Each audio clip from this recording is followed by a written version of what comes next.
হাই rice, আজি আমি local মুৰ্গী বনাম। একেবাৰে নৰ্মেল কৰি বনাম, চাই থাকক হওকচোন।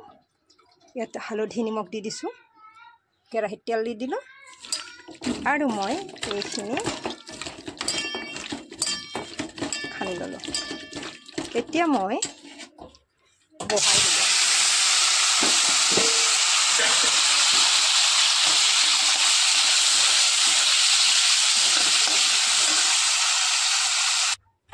ইয়াৰ কাৰণে মই আদা, জলকীয়া, পিঁয়াজ, আদা নহৰু ৰেডি কৰি ৰাখিছোঁ। আৰু মই আলু অকণমান গৰম দি লৈছোঁ, বেছি নহয়, অকণমান। ইয়াৰ আলু গোন্ধটো যাব, অকণমান গৰম দি লৈছোঁ।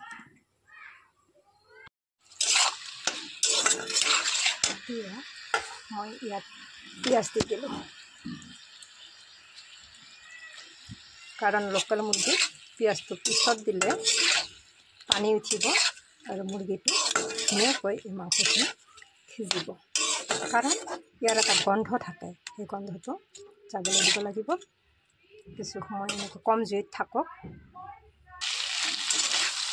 তেতিয়া মই ইয়াতে নহৰু দি দিলোঁ, নহৰু, জলকীয়া আৰু আদা অলপ দি দিছোঁ। কাৰণ লোকেল মুৰ্গী মছলা বেছি নিদিওঁ, কাৰণ ইয়াৰ উপকাৰিতাখিনি নোহোৱা হৈ যাব। গতিকে এনেকৈ খালে বেমাৰী মানুহে খাব পৰা যায়। গতিকে খাই ঠিকে আছে। এতিয়া মই আলুখিনি দি দিলোঁ, অলপ সিজাই দিছোঁ।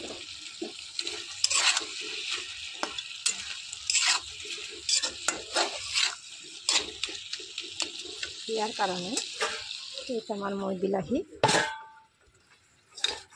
ইয়াৰ কাৰণে ৰেডি কৰি ৰখা বিলাহী মই ইয়াতে গোটেইকেইটা ওলাই লওঁ এনেকৈ কৰি।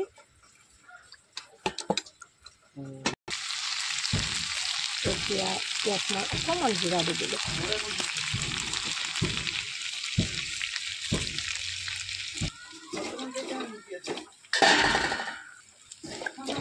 বিলাহীখিনি ইয়াতে দি দিলোঁ। ইয়াত অকণমান মই পানী দি দিছোঁ।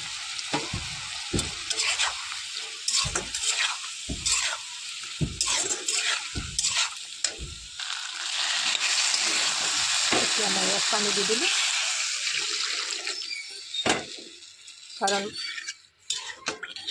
লোকেল মুৰ্গীৰ জলটোৱে ভাল। মাংসটো বাৰু যিয়ে নহওক কিয়, জলটো বহুত উপকাৰী হয়। গতিকে মই পানীটো বেছি দি দিছোঁ। এতিয়া উতল আহিবলৈ দিওঁ আৰু এনেকৈ হৈ থাকিব। এটা তেজপাত লৈছোঁ আৰু তেজপাতটো মই গুড়ি কৰোঁ।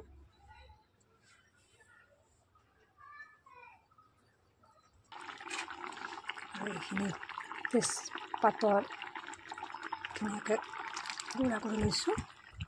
ইয়াত দি দিলোঁ। মাংস তৰকাৰী হৈ গ'ল। এতিয়া মাংস তৰকাৰী হৈ গ'ল, চাওকচোন কেনেকুৱা হৈছে। খাবলৈ ভালে লাগিব নিশ্চয়।